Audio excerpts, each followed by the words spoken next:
quando nós éramos do mundo, quando nós andávamos sem Deus na nossa vida, o mundo nos amava, porque o mundo ama o que é seu. Mas quando nós mudamos de lado, abandonamos o mundo e entregamos a nossa vida para Jesus, as forças malignas que atuam no mundo se inimizaram conosco, contra nós. Ora, nós estamos ganhando nessa, porque outrora nós éramos inimigos de Deus, e agora somos seus filhos. Mas isto não muda o fato que passamos a estar, a partir desse momento, alistados num exército para o combate. As forças espirituais da maldade estão contra nós. Isso é uma coisa que todos nós estamos informados e temos que estar preparados para enfrentar. De modo algum, isso deve nos atemorizar ou nos deixar preocupados.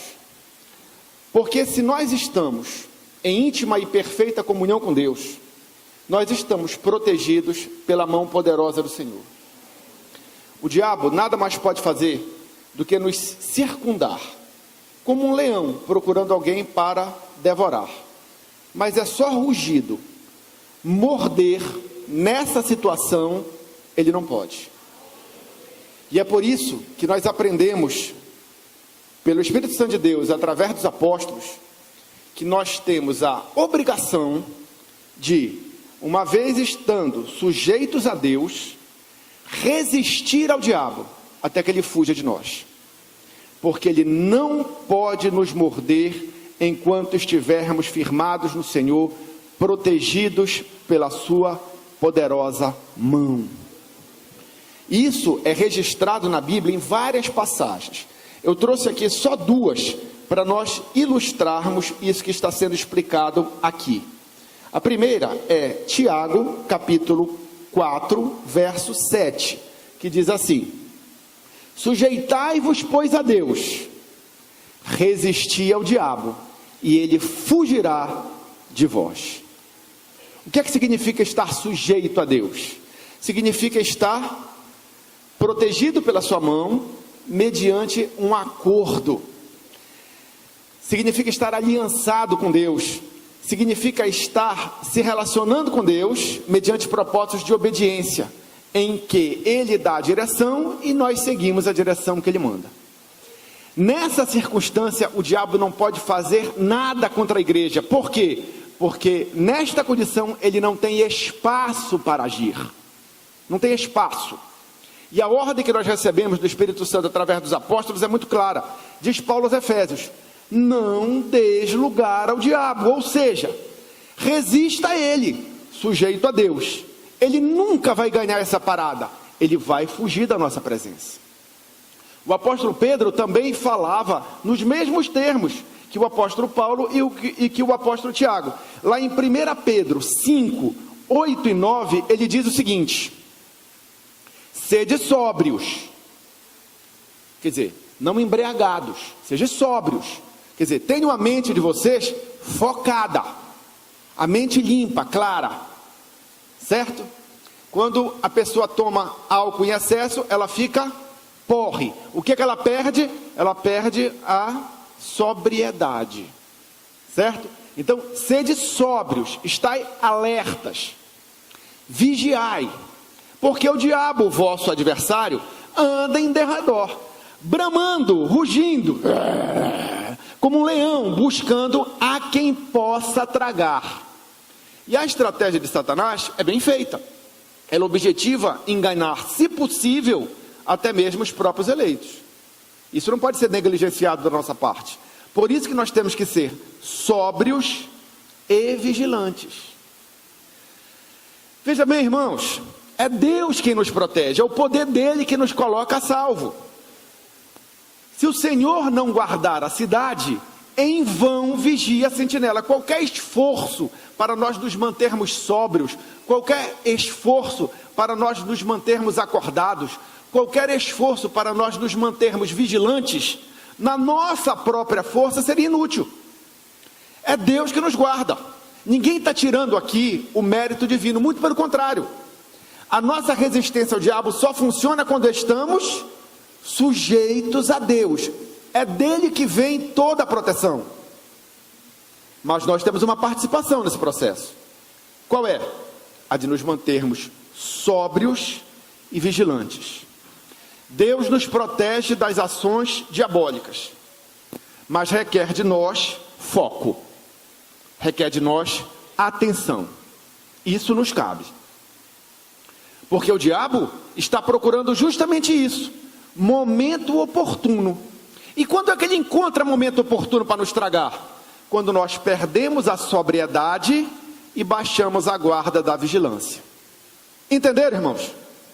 Então, Deus nos protege, é fato, quando estamos sujeitos a Ele, quando estamos diante dEle, com sobriedade e vigilantes. Certo? Entenderam? Até aqui, sem nenhum problema. Correto? Pois bem. Mesmo sabendo que ele não pode derrotar o crente sóbrio e vigilante, uma vez sujeito a Deus, ciente da autoridade que ele recebeu do Pai para enfrentar as obras diabólicas até que elas sejam derrotadas, mesmo sabendo que nenhuma arma preparada contra nós, nenhuma ferramenta maligna que ele bole, possa nos derrotar, possa prosperar contra nós, o diabo mesmo assim tenta. O próprio Senhor Jesus foi tentado, e o diabo sabia que Jesus era inexpugnável. O diabo sabia que ele ia perder aquela parada, mas isso não o impediu de tentar. Por quê? Porque vai que cola. Entendeu? Por que o diabo faz assim? Por que o diabo ataca a todos, independente de saber que ele não vai ganhar? Por que ele faz isso? Ele faz isso porque ele ainda tem tempo. Ele ainda pode atacar alvos, mesmo sabendo que a condição da vitória, uma vez que esse alvo está sujeito a Deus, é impossível. Ele pode fazer isso porque ele ainda tem tempo. Mas só que vai chegar um tempo que o diabo não terá mais tempo. Por quê? Porque à medida que o tempo do fim se aproxima, e ele sabendo que pouco tempo lhe resta, mesmo não tendo o conhecimento da data exata, porque ninguém sabe nem o dia nem a hora, só o Pai, ele sabe pelos sinais, ele é conhecedor de que haverá uma época que a oportunidade dele fazer graça vai diminuir, certo? E por conta disso, a Bíblia nos ensina que ele vai deixar de atacar alvos fortes para só atacar os alvos fracos. Ele é esperto, né? Tem um alvo forte, tem um alvo fraco. Agora, ele ainda tem tempo para fazer graça com os dois. Mas vai chegar um momento que o alvo forte para ele não vai ser uma escolha boa. Porque ele vai se desgastar, pouco tempo lhe resta. Então em quem ele vai em cima? Ele vai em cima do alvo fraco. Por isso a Bíblia nos instrui a nós sermos fortes. Porque quando nós somos fortes, o diabo vai nos preterir dos seus ataques. E Deus não quer que nós sejamos atacados. Então quanto mais forte nós formos no Senhor, melhor para nós mesmos. Esse é o raciocínio. Alexandre, tirar-te isso de onde? Eu nunca vi isso nas Escrituras Sagradas, dessa forma que tu estás falando. Ah, não? Então eu vou mostrar para você. Ezequiel, capítulo de número 38. Leiamos os versos de 1 a 4 inicialmente, mas antes eu vou explicar para você o que se trata. Então Ezequiel, capítulo 38, abra sua Bíblia, do verso 1 ao verso 4. Esta profecia de Ezequiel refere-se ao príncipe de Gog. O príncipe de Gog é um arquetipo, é um exemplo figurado de obras malignas, do próprio Satanás, de ações demoníacas, de coisas que estão inimizadas contra Deus, certo? Essa profecia contra o príncipe de Gog ela vai ser mencionada lá em Apocalipse, capítulo 20, de 7 a 10, você não precisa abrir, mas só anote na sua casa para conferir, Apocalipse 20, de 7 a 10. Lá em Apocalipse 20, de 7 a 10, esta profecia é usada como figura para exemplificar as nações que estão revoltadas contra Deus e se juntam a Satanás para militar contra Deus no último tempo. Lá próximo já do final da história. Apocalipse tem 22 versículos, né? 22 capítulos, não é isso? Já estamos aqui no 20, é quase o final da história. Tá? Então, para você ter uma ideia, esse príncipe de Gog, ele representa o que está rebelado contra Deus, o que é contra Deus, o inimigo de Deus. Certo? E o que é que está escrito lá nessa profecia de Ezequiel, lá capítulo 38? Está escrito inicialmente que Deus vencerá os seus inimigos. Então de 1 a 4 lê-se assim: veio mais a minha palavra do Senhor dizendo: filho do homem, dirige o rosto contra Gog, terra de Megog, príncipe e chefe de Meseque e de Tubal, e profetiza contra ele o quê? E dize: assim diz o Senhor Jeová: eis que eu sou contra ti, ó Gog, príncipe e chefe de Meseque e de Tubal.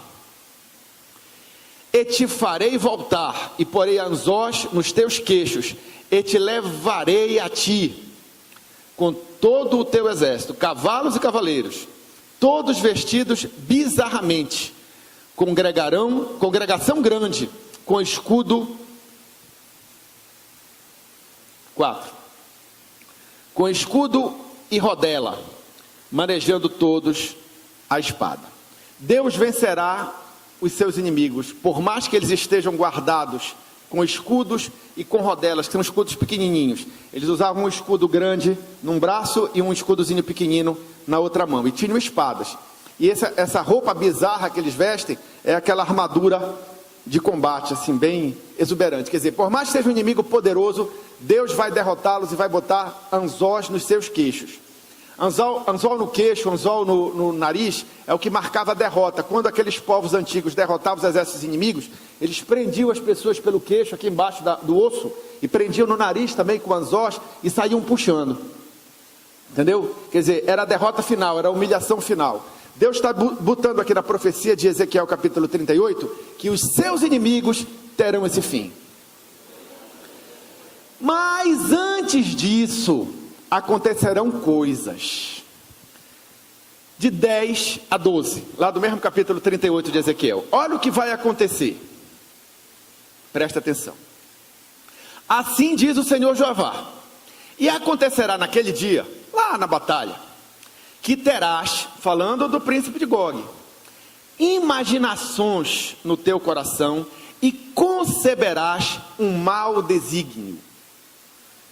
Na hora da derrota, quando o tempo da batalha final chegar, Satanás vai bolar no seu coração, na sua mente, um plano maligno.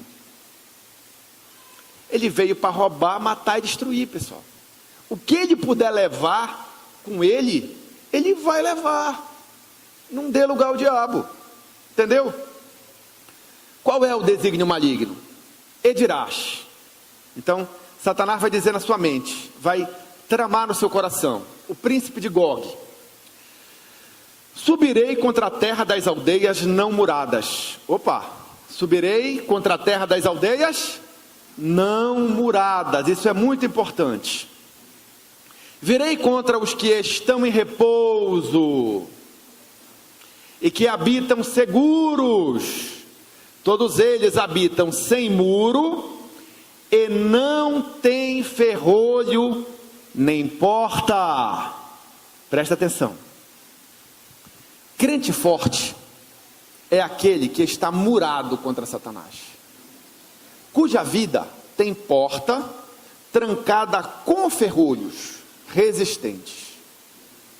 Esse vai ser preterido por Satanás. Não que Satanás não achasse o máximo conquistar na reta final uma cidade fortificada. Ele ia gostar demais. Mas ele não vai ter este foco na mente. Por quê? Porque no coração dele nascerá o desejo maligno de conquistar as cidades fracas. Entenda, pouco tempo lhe resta. Ele vai perder tempo atacando uma fortaleza? Claro que não. Ele vai subir contra as aldeias não muradas e que não têm portas. Você está entendendo isso? Que estão em repouso, que habitam em segurança. Isso a fim de tomar o despojo e de arrebatar a presa, e tornar a tua mão contra as terras desertas, que agora se habitam, e contra o povo que se ajuntou dentre as nações, o qual tem gado e possessões, e habita no meio da terra. Entenderam qual é o plano maligno de Satanás? Então, na hora que ele não tiver mais tempo, ele não vai em cima dos crentes fortes, ele vai em cima dos crentes que não têm muros e cuja vida não tem portas fechadas para o mal. É nisso que ele vai. Então, do que é que Deus nos está alertando? Irmão, meu filho, constrói muro na tua vida, bota a porta e tranca com ferrolho, porque senão tu vai ser alvo preferencial do mal, e eu não quero que tu sejas. Entendeu? É isso que Deus está nos alertando com essa profecia aqui de Ezequiel. Como é que nós fazemos então para sermos cidades muradas? Como é que nós fazemos então para ter vidas com portas fechadas para o mal e trancadas com ferrolhos fortes? Como é que nós fazemos isso? É o objetivo do dia de hoje, ensinar para você isso em nome de Jesus. Curva a sua cabeça, vamos orar. Senhor Deus, que tu possas nos dar graça do teu entendimento, que tu possas gerar em nós compreensão da tua palavra, para que não seja uma palavra inútil, Senhor, mas proveitosa, para nos corrigir, para nos alertar, para nos ensinar, para nos fortalecer, em nome de Jesus, amém. Entenderam? Você e eu precisamos ser cidades muradas, cidades que têm portas fechadas para o mal e trancadas com ferrolhos, porque no dia final nós seremos preteridos do ataque maligno e vamos poder permanecer em pé diante do Senhor, assistindo Deus derrotar os seus adversários, até que todos eles estejam com anzóis nos queixos. Entenderam? Como é que se faz isso? Bom, vamos explicar. Essa luta vem desde o início da igreja. Quando a igreja começou, ela era instruída pelo Espírito Santo de Deus, através da doutrina dos apóstolos, dos ensinos de Jesus Cristo, que os apóstolos transmitiam às pessoas que iam sendo agregadas à igreja. Satanás, percebendo isso, sempre atuou como um enganador, procurando introduzir ensinos no meio do povo, que os desviassem da verdade. Os crentes foram alertados dessa realidade, mas eles precisavam ter discernimento espiritual para separar o que era um ensino que alimentava e o que era o ensino maligno que envenenava, que matava. O que era útil e o que era veneno. O que alimentava, o que nutria, o que fortalecia e o que envenenava, que matava. Então o apóstolo Pedro, escrevendo à igreja a respeito desse assunto, diz o seguinte: olha pessoal, só tem uma maneira de vocês se manterem guardados dos falsos ensinos. Só tem uma maneira de vocês não serem enganados: crescer no conhecimento e na graça de Jesus Cristo. Porque quando você tem conhecimento e tem graça, você não sofre esse tipo de enfraquecimento, esse tipo de situação. Você não se torna alvo de ensinos perversos que vão te tirar do caminho. Isso está escrito em 2 Pedro, versos 17 e 18.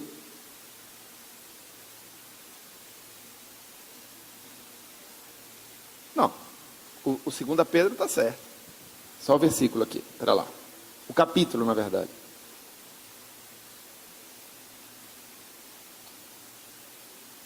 Segunda Pedro, capítulo 3, 17 e 18. Diz assim, ó: vós, portanto, amados, sabendo isto de antemão, sabendo que Satanás procura introduzir ensinos malignos dentro do povo para tirar eles do bom caminho, sabendo isso de antemão, vocês já foram avisados, guardai-vos de que pelo engano dos homens abomináveis sejais juntamente arrebatados e descaiais da vossa firmeza.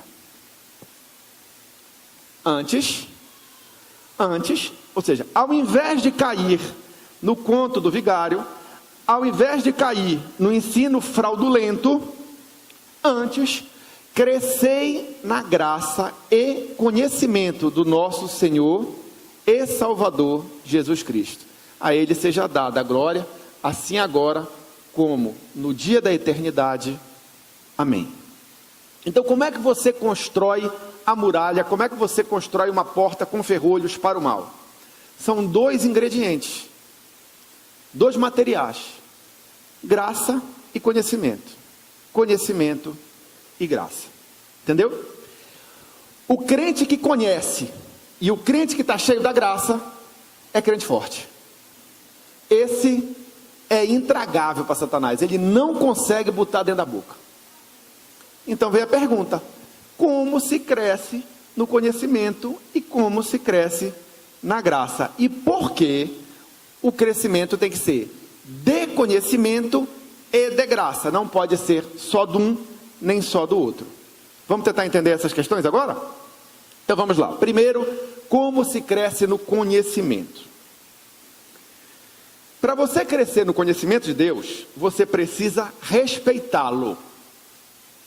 Porque o conhecimento de Deus é dado pelo próprio Deus. Tudo que você sabe de Deus, você não sabe porque você buscou. Você sabe porque Deus te concedeu a condição de entender, de compreender. Tudo vem dele. E a intimidade do Senhor, onde recebemos a revelação de quem Ele é e do que Ele quer, é destinada àqueles que o respeitam, àqueles que o temem. Por isso que lá em Provérbios 1:7 diz que o temor do Senhor é o princípio da sabedoria. Porque se você não respeita a Deus, Ele não se deixa conhecer por você. Porque Deus não dá pérolas a porcos.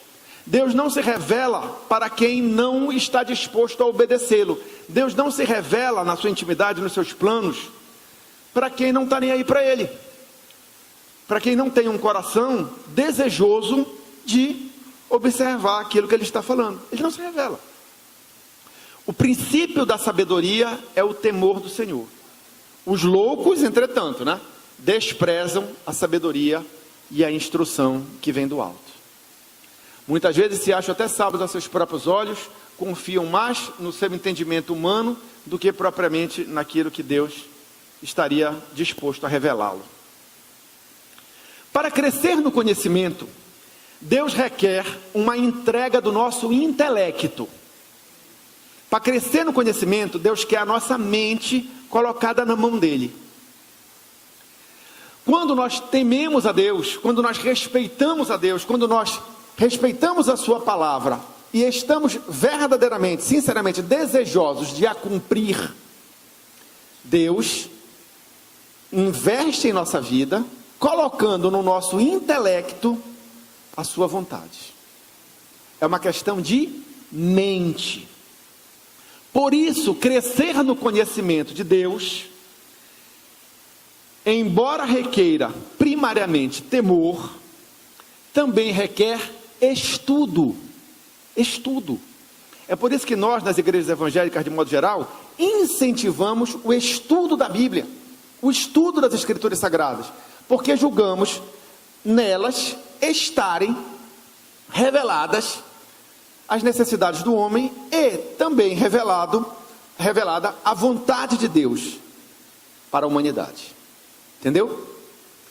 Isso é assim desde o Antigo Testamento, pessoal. Daniel era um homem de oração, mas ele recebia de Deus pelo seu estudo, e isso está escrito. Quer ver? Daniel capítulo 9, verso 2, olha o que está escrito lá: No ano primeiro do seu reinado, eu, Daniel, entendi pelos livros que é o número de anos de que falou o Senhor ao profeta Jeremias, em que haviam de acabar as assolações de Jerusalém, eram de 70 anos. Daniel não entrou em transe para receber esse entendimento, esse conhecimento, entendeu? Ele não estava em oração e foi arrebatado, e esse conhecimento foi colocado nele nesse momento de êxtase espiritual. Não. Como foi que Daniel adquiriu esse conhecimento? Estudando os livros. Está escrito aí, ó. Entendi pelos livros. Não foi por um sonho. Não foi por uma... Ninguém disse para ele: olha, eu tenho uma revelação para ti, Daniel. Olha, são 70 anos. Não. Um anjo não desceu do céu e falou para ele que eram 70 anos. Como é que ele encontrou esse conhecimento? Estudando pelos livros. Quer crescer no conhecimento de Deus? Tem que ter temor do Senhor. Tem que ter respeito por aquilo que Ele vai te ensinar. Porque se você não tiver respeito, Ele não vai te comunicar a sua intimidade. Porque você vai ser um porco. E Deus não dá pérolas a porcos. Mas tem que estudar. Ah, Alexandre, mas então complicou para mim porque eu sou analfa. Estude, aprenda as letras. Mas você não ouve? Você vem ouvir a palavra, medita nela. Procura aprender, procura crescer. Não importa se você tem muita condição ou pouca condição. O que Deus requer é a entrega do teu intelecto.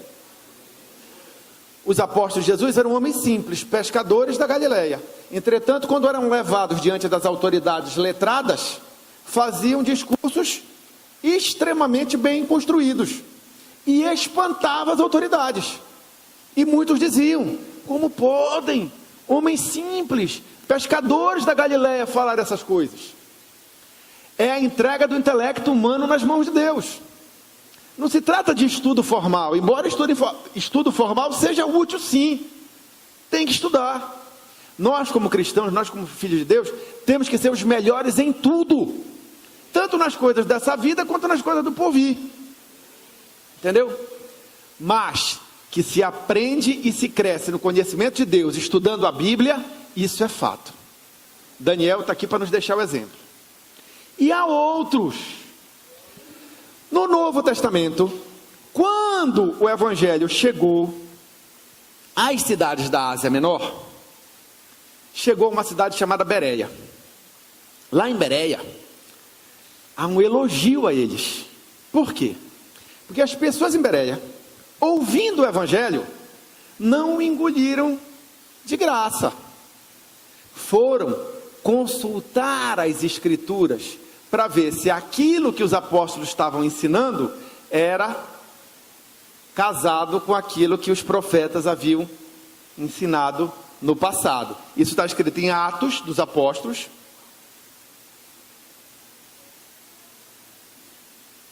capítulo 17, versos 11 e 12, que diz assim, está falando dos crentes de Bereia. Ora, os crentes de Bereia, esses, foram mais nobres dos que estavam em Tessalônica. Por quê?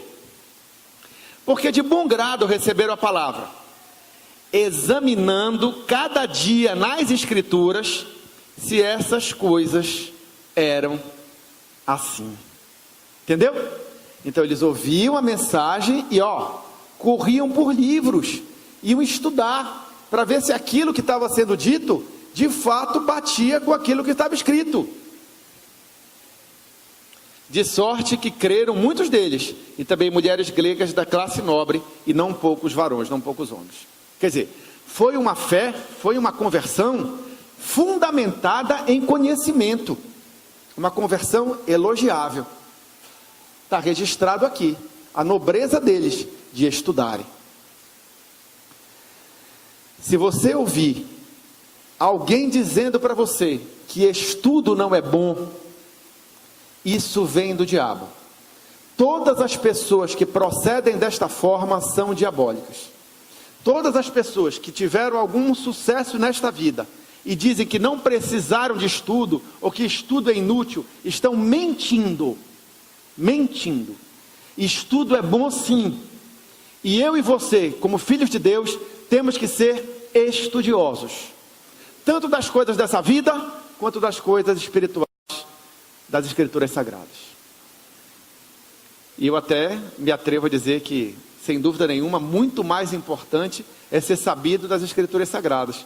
Porque da sabedoria das Escrituras Sagradas se tira as soluções do problema da vida. E do conhecimento dos homens não se tira a saída das questões espirituais, né? Então, o conhecimento espiritual pode te ajudar na vida terrena. Já o conhecimento da vida terrena não necessariamente se traduz numa vitória espiritual. Ok, pessoal? Então entenderam que a gente cresce no conhecimento de Deus, temendo a Deus e estudando. Entenderam? Muito bem. A Bíblia mostra que conhecimento pode chegar por forma sobrenatural.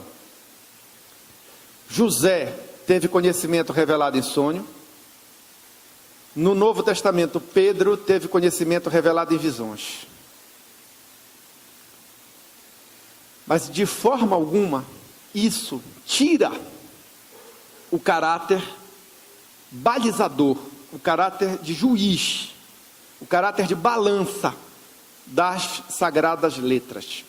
Deixa eu contar um episódio para vocês. Lá no capítulo 10 do livro de Atos, Pedro recebe uma revelação. Nós não leremos todo. Deixa eu contar a história, vou mostrar só o ponto principal para você.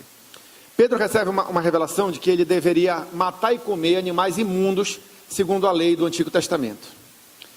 Na hora, Pedro ficou chocado com aquilo, porque Pedro vinha do judaísmo e ele tinha aprendido desde criança que Deus não aprovava tal prática.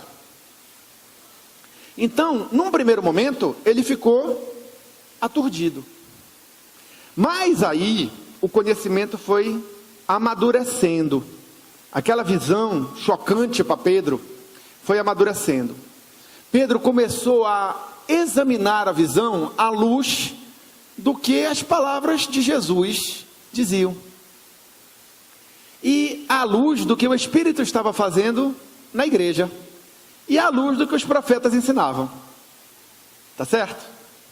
Aí Pedro entendeu que o rumo geral das Escrituras não era o rumo da antiga aliança. Aí os apóstolos começaram, pela revelação do Espírito Santo de Deus, a entender que a antiga aliança tinha ficado, e que agora eles viveriam por uma aliança superior, feita por um mediador superior, com melhores promessas. Aí eles foram entendendo que desde o Antigo Testamento, Deus sempre foi um Deus de inclusão, e não de exclusão. Aí ele foi começando a ligar os fatos. Ele viu que o eunuco, que pela antiga aliança era afastado de Deus, foi batizado por Filipe. Ele viu que Jesus amparou a mulher adúltera. Ele viu que ele não jogou a pedra. E ele viu que o evangelho era a salvação de todo aquele que crê, não só do judeu, mas também do grego. Aí ele entendeu que aquela visão significava que era uma ruptura com o antigo padrão do judaísmo, para um padrão muito superior, o do padrão da igreja, espiritualmente feito numa aliança superior ao antigo pacto, sendo a igreja espiritualmente superior em Cristo Jesus do que Israel, que vivia pela lei de Moisés. E aí Pedro revela esse conhecimento e diz lá nos versos 34 e 35 que estavam aqui: e abrindo Pedro a boca, disse, presta atenção, reconheço, quer dizer, admito, entendo por verdade, que Deus não faz acepção de pessoas. Aí caiu tudo na mente de Pedro, ele entendeu tudo, os olhos dele se aclararam. Aí ele entendeu que não fazia diferença o que ele comia ou o que ele bebia. Por quê? Porque se você dá graças por aquele alimento, está tudo bem, tudo que Deus fez é bom. Aí ele entendeu que não havia valor naquilo contra a sensualidade, contra a mentira, mas em amar a Deus tinha valor. Ele entendeu que não era porque ele não comia uma determinada carne que ele venceria o mal na vida dele. Ele entendeu. E aí o que acontece? Cornélio é batizado. Quer dizer, a igreja aceita como seu membro alguém que não vinha do judaísmo. E a igreja se expande tanto para judeus quanto para gentios. E aí diz lá, né? Que Deus não faz acepção de pessoas, mas que lhe é agradável aquele que em qualquer nação, seja judeu, seja grego, seja romano, seja brasileiro, seja americano, seja alemão, seja japonês, qualquer nação o teme e faz o que é justo, ou seja, respeita a Deus e vive em santidade. Esse é o que agrada a Deus. Entenderam? Aí a ficha caiu. Quer dizer, veio de uma revelação espiritual, mas o conhecimento foi cristalizado, ficou sólido pelo exame das Escrituras. Entenderam? Aí Pedro reconheceu. Se o Espírito não tivesse agido dando clareza de entendimento a Pedro, ele compreenderia essas coisas? Não compreenderia. Mas Pedro temia Deus. Pedro queria servir a Deus. Então Deus se revelou a ele por uma visão, mas que não feria os princípios das Escrituras Sagradas. Então eu quero instruir você da seguinte maneira: vamos combinar um negócio. Você deve crescer no conhecimento de Deus com temor e estudo. É assim que você vai crescer no conhecimento de Deus, é assim que você vai se fortalecer. Mas não despreze conhecimento que lhe chegue por outra via, desde que aquilo que chegou por outra via não fira as sagradas letras. Use a palavra de Deus como um crivo, como uma peneira. Bota o conhecimento na peneira da palavra de Deus. Passou, ok. Não passou, recuse. Entendeu? É assim que você faz. Ah, mas tem coisas que a gente não consegue entender direito. Calma. Corra com paciência a carreira que Deus está te propondo. Pedro também não teve esse entendimento do dia para a noite. Foi um entendimento que foi construído. Tinham várias coisas que eu não entendia no passado, mas que eu fui temendo a Deus, buscando estudar. Deus foi me mostrando, eu fui aprendendo, botando em prática, colhendo bons frutos daquele investimento e me fortalecendo. E cheguei até aqui. Até aqui me ajudou o Senhor. Ainda tem coisas que eu preciso aprender, mas eu não estou ansioso. Eu vou continuar buscando aprender. E Deus vai vendo o temor do meu coração, Deus vai vendo o desejo do meu coração de aprender para praticar e vai me ensinar. Então é assim comigo, é assim com você. Não importa onde nós estamos na carreira, se longe, se perto, não importa. Esse é o mecanismo que gera o crescimento. E o crescimento é necessário para que sejamos murados e tenhamos portas trancadas com ferrolhos firmes contra o mal que venha nos cercar. Conhecimento é maravilhoso. Sem conhecimento você é fraco. O povo de Deus sempre pereceu porque lhe faltou conhecimento. Conhecimento é fundamental. Conhecimento só tem um problema. Conhecimento sozinho incha, empavona. O saber muito, ele te pressiona por causa da nossa própria natureza humana, para a vaidade, para o orgulho e para a soberba, que podem inclusive funcionar como um tiro no próprio pé do sábio. Por quê? Porque pela soberba, pela arrogância, pela vaidade do saber, você pode ferir o temor a Deus. Você pode parar de respeitar a Deus como deve. E lembra que o temor do Senhor é o princípio da sabedoria. O sábio que não teme está perdido. Entendeu? É um tiro no próprio pé. Por isso, além de crescer no conhecimento, você tem que crescer na graça. Por quê? Porque se o conhecimento requer a entrega do intelecto, da mente, o crescimento na graça requer a entrega do coração, do sentimento. Se para crescer no conhecimento você precisa do temor a Deus, para crescer na graça você precisa de humildade diante de Deus. E é por isso que, sendo a humildade o principal componente do crescimento na graça, crescer na graça implica em anular o efeito colateral de arrogância que o conhecimento pode porventura produzir. Entendeu? Por isso, para a igreja ser forte, ela precisa crescer no conhecimento e na graça. Porque não existe graça sem humildade. Porque tal qual o conhecimento é revelado por Deus, a graça também chega a nós por uma ação divina.